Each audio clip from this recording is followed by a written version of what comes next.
اللہ من الشیطان الرجیم بسم اللہ الرحمن الرحیم وبہ نستعین۔ ہماری گفتگو وصیت کے بارے میں تھی۔ موسی صاحب جو وصیت کرتا ہے، کبھی فرد کے لیے کرتا ہے، کبھی کسی گروپ کے لیے کرتا ہے، کبھی ایک فرد کو گروپ کے ساتھ مشترک قرار دیتا ہے۔ آج کے درس میں یہ فرمانا چاہتے ہیں کہ اگر موسی صاحب جو چیزیں کسی اور کے حوالے کرنا چاہتا ہے، کچھ ایسی ہیں جو منجز صورت میں حوالے کرتا ہے، کچھ ایسی ہیں جو معلق کرتا ہے۔ منجز کا مطلب کیا ہے؟ یعنی اس میں اپنے موت وغیرہ کا ذکر نہیں کرتا، بھائی یہ عینک شہباز کی، یہ موبائل رشید کا، ٹھیک ہے۔ اور کچھ ایسی ہیں جو کہتا ہے کہ بھائی یہ ٹیبلٹ میرے مرنے کے بعد فلاں کو دینا، یہ فلاں کو۔ تو اب دیکھیں جن کو موت پر معلق کیا تو اس کو غیر منجز، منجز یعنی کلیئر، جس کو کسی اور کے ساتھ جو ہے کیا ہے متوقف نہیں کرتا، کسی اور چیز پر اس کا انتظار نہیں کراتا ہے، ٹھیک۔ تو اس طریقے سے وہ بیمار بھی تھا اور وہ چل بسا۔ اب یہ چیزیں ہم نے ان افراد کو نہیں دی تھیں، نہ منجز والی نہ معلق والی۔ معلق والی تو دے بھی نہیں سکتے تھے۔ کیوں نہیں دے سکتے تھے؟ اس لیے کہ اس نے کہا تھا وفات کے بعد دینا ہے، اور جو منجز تھیں وہ بھی ہم نے نہیں دی۔ اب یہ چل بسا، بیمار بھی تھا، اب کیا کریں گے؟ کہتے ہیں بیماری کے عالم میں اگر کوئی بندہ اپنے مال میں تصرف کرتا ہے اور وہ اسی بیماری میں مر جاتا ہے تو اس کا تصرف ثلث میں جاری ہوگا، ثلث سے زیادہ اضافے میں جاری نہیں ہوگا۔ تو نتیجے میں جیسے ہی یہ مرا ہے تو اب اس نے دو چیزیں ہمارے سامنے رکھی، منجز کی لسٹ بھی ہے اور معلق کی لسٹ بھی ہے۔ اب جو بیان کیا تھا یا جو لکھی تھی، ایک مرتبہ ہے کہ پہلے منجز لکھی بعد میں معلق، دوسری صورت یہ ہے کہ پہلے معلق لکھی بعد میں منجز۔ کہتے ہیں جیسے بھی لکھی، جیسے بھی منہ سے بولا، پہلے منجز چیزوں پر عمل کیا جائے گا، ٹھیک ہے، ثلث میں۔ پھر اگر کچھ بچ گیا تو پھر وہ وصیت والی باتوں پر جو ہے کہ عمل کیا جائے گا، اور وصیت والی جو چیزیں ہیں ان میں الاول فالاول کو مد نظر رکھا جائے گا۔ 10 لکھی تھیں تو سب سے پہلے نمبر کو ہم اٹھائیں گے، پھر مال بچ گیا تو دوسرے کو، تیسرے کو نہیں اٹھا سکتے، دوسرے اٹھانے کے بعد اگر مال بچ گیا تو تیسرے میں ہاتھ ڈالیں گے، چاہے وہ وصیت والے امور جو ہے کیا ہے آگا وہ واجب ہوں چاہے واجب نہ ہوں۔ البتہ کچھ ایسے واجب ہوتے جو اصل ترکہ سے نکلتے ہیں، مثلا قرض ہے، ٹھیک، وہ الگ بات ہے، پھر اس میں ثلث کو مد نظر نہیں رکھا جائے گا۔ اب فرماتے ہیں کہ یہ جو دو چیزیں یہ کسی اور کو دینے کے لیے کہہ کر گیا تھا، تو ایک منجزہ تھی، ایک وصیت کو، گویا کہ وصیت تھی۔ منجزہ اور وصیت کون سی چیزوں میں مشترک ہیں اور کون سی چیزوں میں مختلف ہیں؟ کیونکہ کچھ چیزیں ایسی ہیں ان کے درمیان جو ہے کہ اشتراک ہوتا ہے اور کچھ چیزوں میں جو ہے کہ وہ اختلاف ہوتا ہے۔ کہتے ہیں اشتراک والی چیزیں جو ہے اس کی یہ ہے کہ ایک دونوں ثلث سے نکلیں گی، منجز بھی ثلث سے نکالی جائے گی، وصیت بھی ثلث سے نکالی جائے گی۔ اس کے بعد پھر دوسری بات یہ ہے کہ اس کا مال جو ہے وفات کے وقت جو ہوگا اسی مال سے نکالی جائیں گی۔ بولتے وقت اگر اس کا مال کروڑوں میں تھا، وفات کے وقت اس کا مال لاکھوں میں، تو لاکھوں میں سے نکالی جائے گی دونوں، ٹھیک ہے۔ اور تیسری یہ ہے کہ جناب منجزہ میں اسبق فالاسبق کو مد نظر رکھا جائے گا، ٹھیک ہے، اور اس میں وصیت میں بھی الاسبق فالاسبق کو مد نظر رکھا جائے گا۔ تو یہ تین چیزیں ایسی ہیں جو مشترک ہیں، یعنی ایک یہ کہ دونوں ثلث سے نکلیں گی، دوسری یہ کہ یہ وفات موسی کے وقت مال کو مد نظر رکھا جائے گا، اور تیسری یہ کہ بے ترتیب، ٹھیک ہے، وہ رکھیں گے۔ اور یہ منجزہ جو وصیت کے ساتھ کچھ چیزوں میں اختلاف اور جدائی رکھتی ہے، وہ کون سی چیزیں ہیں؟ سب سے پہلے یہ کہ ہم منجزہ کو مقدم کریں گے وصیت پر، ٹھیک ہے، اور دوسرا یہ کہ جو منجزہ چیزیں دی ہیں، ٹھیک ہے، وہ عقد لازم میں آ جاتی ہیں، ٹھیک ہے، وہ عقد جائز میں نہیں، ان کو توڑ نہیں سکتا ہے۔ اور تیسری بات یہ کہ یہ تو مشترک ہے خیر کہ جناب دونوں میں قبولیت ضروری ہے، البتہ منجزہ میں نسبت بے وصیت، ٹھیک ہے، فوراً قبولیت کی ضرورت ہے، جب وصیت میں وفات کے بعد بھی قبول کر سکتا ہے۔ اور اس کے بعد پھر ایک اور بھی فرق ہے کہ جناب منجزہ والی صورت میں اگر یہ بیماری سے ٹھیک ہو گیا تو منجزہ والی چیزیں اصل مال سے نکالی جائیں گی، ثلث سے نہیں نکالی جائیں گی، جبکہ وصیت بیماری میں مر جائے یا بیماری سے ٹھیک ہو کے پھر مرے، ہر حال میں وہ ثلث سے نکلیں گی۔ تقریباً یہ خلاصہ ہے، ٹھیک ہے، باقی عبارت میں دیکھتے ہیں۔ منجزہ کا میں نے نام آپ کو نہیں بتایا، یعنی کوئی ہدیہ، کوئی گفٹ، ایسی چیزیں کرتا ہے۔ وَلَوْ جَمَعَ، اب جمع بیٹا یہ ضمیر ویسے پلٹے گی مالک المال، لیکن یہاں موسی کا لفظ کہہ دیں کیونکہ کتاب الوصایا ہے تو اس میں موسی، اگر موسی اپنے گفتگو میں جمع کرتا ہے ایک عطیہ کو، تحفے کو، جو کہ منجز ہے یعنی اس کو اپنی وفات پر، مہمان کے آنے پر، بارش کے آنے پر معلق نہیں کرتا ہے۔ فی المرض، البتہ وہ کس حالت میں ہے؟ بیماری کی حالت میں ہے۔ کہبۃ، مثلا کوئی چیز آگے کسی کو تحفہ دیتا ہے، وہ وقف، کوئی چیز وقف کرتا ہے، وہ ابراء، یا کسی کو قرض سے بری و ذمہ کرتا ہے، آپ کی طرف اس کے 5,000 تھے، کہتے ہیں بھائی یہ بس چھوڑو، میرے بعد یا میرے حیاتی میں نہیں دینا۔ وہ مؤخرتن، بیٹا مؤخرتن کو میں نے مجرور پڑھا، کیوں؟ بین منجزتن و بین مؤخرتن، جمع کرتا ہے آگا دو چیزوں کے درمیان، ان میں سے ایک منجز ہے، ایک مؤخرہ ہے، الی بعد الموت، کس سے مؤخر ہے؟ موت سے مؤخر ہے۔ قدمت المنجزۃ، تو کیا ہوگا آگے شہباز؟ جو منجزہ ہے اس کو مقدم کیا جائے گا، البتہ من الثلث سے، آگا جان اصل مال سے نہیں، اصل مال کے 3 حصے کریں گے، 3 حصوں میں سے جو ثلث ہے، اگر جو اس کی حیاتی میں ہی دینا چاہیں دے سکتے ہیں، مرنے کا بھی انتظار بھلی نہیں کریں، اس کے اس وقت جتنا بھی مال ثلث سے دیا جائے گا۔ وَإِن تَأَخَّرَتْ فِي اللَّفْظِ، اگرچہ یہ منجزہ لفظی لحاظ سے کیا ہوں؟ مؤخر ہوں۔ کما مر، جیسے کہ یہ کچھ عرب تھا جی، فَإِن بَقِيَ مِنَ الثُّلْثِ شَيْءٌ، اگر منجزہ چیزیں نکالنے کے بعد اگر ثلث میں سے کچھ مال بچ گیا ہے، بُدِئَ بِالْأَوَّلِ فَالْأَوَّلِ، تو ابتدا کی جائے گی آگا کس میں؟ وہ معلقہ میں، یعنی وصیت میں، الاول فالاول کے ساتھ، یعنی جو پہلے نمبر پر ہے پہلے اس پہ عمل کریں گے، پھر دوسرے نمبر والے پہ۔ من المؤخرت، یہ من المؤخرت جو ہے کیا ہے جناب؟ یہ الاول فالاول کی وضاحت کر رہا ہے۔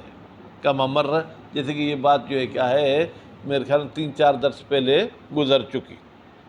ولا فرق فی المؤخرت، یہ جو مؤخر والی چیزیں تھیں اس میں کوئی فرق نہیں ہے، بین ان یکون فیہا واجب، ان میں کوئی واجب کام ہے، یخرج من الثلث، جو ثلث سے نکالا جائے، ایک واجب ایسا جو ہوگا اصل مال سے نکالا جاتا ہے، جیسے قرض ہے وہ تو اصل مال سے نکالا جائے گا، کچھ واجب بدنی ایسے تھے جو ثلث سے نکالے جاتے تھے وغیرہ ہی، یا کوئی ایسا واجب نہ ہو۔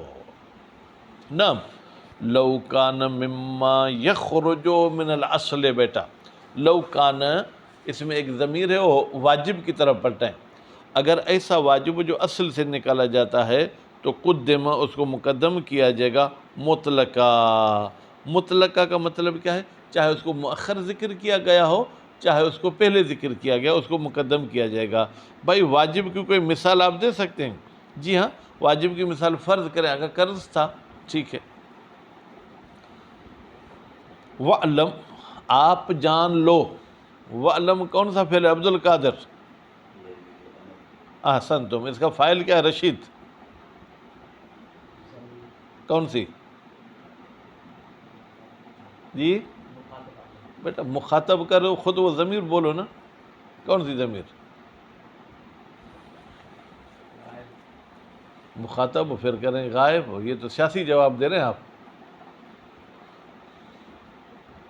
آگا شاباش، احسن تم، وَعْلَمْ، تو جان لے، ان المنجزۃ، بتحقیق وہ چیزیں جو منجز صورت میں دی ہیں، تشارک الوصیت، وہ وصیت کے ساتھ آگے شریک ہیں ان 3-4 باتوں میں، فی الخروج من الثلث، بھائی یہ ایک نمبر ہے، آگا پینسل کے ساتھ عدد لگا دو شہباز، کہ بھائی دونوں چیزیں ثلث سے نکلیں گی فی اجود القولین، البتہ اختلاف تو علماء کا ہر جگہ ہوتا ہے، ٹھیک ہے، اجود قولین یعنی دو قول میں سے جو بہت اچھا قول ہے وہ یہی ہے۔ دوسری چیز وَأَنَّ خُرُوجَهَا مِنَ الثُّلْثِ، بتحقیق خروجہا، اگر یہ مفرد کی ضمیر ہے جو پلٹ رہی ہے منجزات کی طرف، یہ منجزات کا ثلث سے نکلنا یعتبر حال الموت، بعد الموت نہیں، حال الموت، ٹھیک ہے، حال موت ثلث کو مد نظر رکھا جائے گا، اور وصیت میں بھی اسی مال کو حال موت والے کو مد نظر رکھا جائے گا۔ اور تیسری بات یہ وَأَنَّهُ يُقَدَّمُ الْأَسْبَقُ مِنْهَا، فَالْأَسْبَقُ لَوْ كَسُرَ ثُلْثُ عَنْهَا، اور ان منجزات میں سے الاسبق فالاسبق پر عمل کیا جائے گا اگر ثلث کم ہے منجزات سے۔ اسی طریقے سے وصیت میں بھی یہی الاسبق فالاسبق، ٹھیک آگا۔ وَتُفَارِقُهَا، پھر تفارقوں میں آگئے محترم عبد القادر، ہی کی ضمیر مستتر ہے جو اس کا فاعل ہے، وہ پلٹ رہی ہے منجزات کی طرف، ہا کی ضمیر پلٹ رہی ہے وصیت کی طرف، اور یہ منجزات وصیت سے الگ ہیں، فرق رکھتے ہیں کس بات میں؟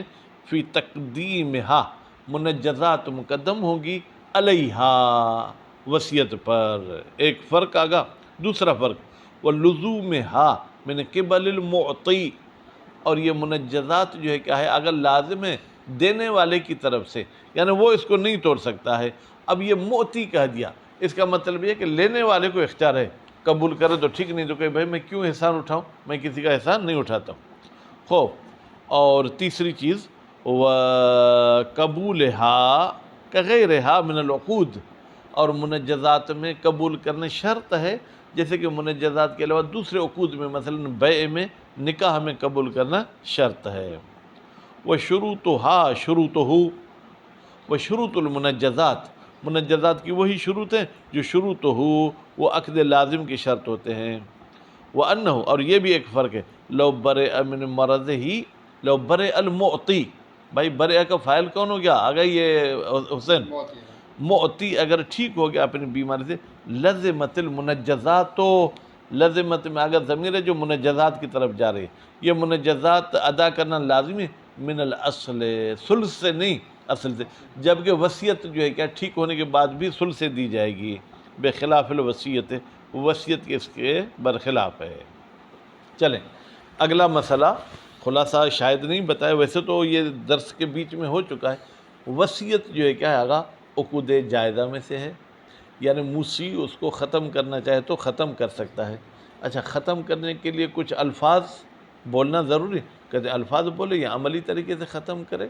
الفاظ بولے فسختو، رجعتو، ٹھیک ہے، یہ الفاظ ہیں، یا یہ کہے کہ میں نے جو چیز عبد القادر کے لیے کہی تھی وہ رشید کو دے دو، ٹھیک ہے، تو یہ الفاظ ہو گئے۔ عملی طریقے سے یہ ہے کہ مثلا آپ کو میں نے یہ کہا تھا کہ یہ ٹیبل میرے بعد آپ کی ہوگی، اب وہ کوئی بازار لگی جہاں پر نمائش تھی بیچنے کے لیے، میں نے یہ ٹیبل جا کے وہاں رکھی، خود بیع کے لیے اس کو پیش کرنا، کوئی لفظ تو میں نے نہیں بولا، ٹھیک ہے، یہ دلیل ہے کہ میں نے وصیت کو کیا ہے باطل کر دیا۔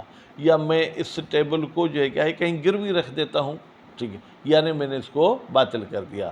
یا میں نے آپ کو خشک آٹا دیا تھا، وہ میں نے گوندھ دیا، ٹھیک ہے، تاکہ روٹی بنا، یعنی وصیت کیا ہو گئی؟ باطل ہو گئی۔ وَيَصِحُ لِلْمُوسِی، اور صحیح ہے موسی صاحب کے لیے، الرجوع فی الوصیت، کہ وہ وصیت میں کیا کرے آگا؟ رجوع کرے، یعنی ختم کرے، مادام عبد القادر کیا ہے ہاتھ میں موبائل ہے کیا؟ مادام حیان، مادام بیٹا اس کا اسم کون ہے؟ موسی، جب تک موسی زندہ ہے تب تک اپنی وصیت میں رجوع کر سکتا ہے۔ قولاً، لفظی رجوع کرے گا، مثل رجعتو، میں نے رجوع کیا، نقضتو، میں نے توڑ دیا وصیت کو، ابطلتو، میں نے وصیت کو باطل کر دیا، فسختو، میں نے وصیت کو فسخ کر دیا، او ھذا لوارثی، ھذا کا اشارہ کرتا ہے اس مال کی طرف، مصابہ، یہ مصابہ والا مال میرے وارثوں کا ہے، او میراثی، یا کہتا ہے یہ مال میری میراث میں ہے، یعنی میرے مرنے کے بعد وارثوں میں تقسیم کر دینا، او حرام علی المصالح، یا کہتا ہے یہ مال مصالحہ کے لیے حرام ہے۔ تو یہ تمام قول ایسے ہیں جو وصیت کو باطل کر دیتے ہیں۔ یا یوں کہتے ہیں لا تفعلوا کذا، پہلے یہ کہا تھا کہ یہ چیز فلاں کو دے دینا، اب کہتے نہیں نہیں ایسا نہیں کرنا، تو یہ بھی وصیت کو باطل کرتا ہے۔ وَالنَّحْوِ ذَلِكَ مِنَ الْأَلْفَاظِ الدَّالَّةِ عَلَى الْفَسْخِ، یا علیہ کی ضمیر بیٹا بطلان کی طرف پلٹائیں یا رجوع کی طرف پلٹائیں۔ او فعلاً، یا آگا کیا ہے، لفظ کچھ بھی نہیں بولتا ہے لیکن کوئی عمل ایسا کرتا ہے جس سے وہ وصیت باطل ہو جاتی ہے، مثلا مثل بیع العین الموصی بہ، بھئی جس عین کی وصیت کی تھی اس کو بیچ دیا۔ وَإِن لَمْ يَقْبِض نہیں پڑھنا بیٹا، يُقْبِضْهَا، اگرچہ بیچنے کے بعد یہ عین اس نے قبض نہیں کرائی، باب افعال سے يقبض کا فاعل ہے یہی موصی، ہا کی ضمیر جائے گی عین کی طرح ہو، او ٹھیک ہے، یا کیا کرتا ہے رہنہا، اس عین کو رہن پہ رکھ دیتا ہے۔ رہن کیا ہوتی ہے بیٹا، میں کسی سے قرض لیتا ہوں، کہتا ہوں کہ یہ ٹیبلیٹ اپنے پاس رکھو، جب قرض ادا کروں تو پھر یہ مجھے واپس کرنا۔ مالک بعد قطن، البتہ رہن میں ایک بات شرط ہے کہ رہن کا عقد کرے اور یہ ساتھ میں جو ہے کیا ہے اس بندے کو دے بھی دے۔ وَبِدُونِ الْإِقْبَاضِ عَلَى الْأَقْوَى، اور قول اقوا کے مطابق صرف رہن کا عقد کیا ہے، قبض نہیں بھی کرایا تو بھی اس کی وصیت باطل ہو جائے گی۔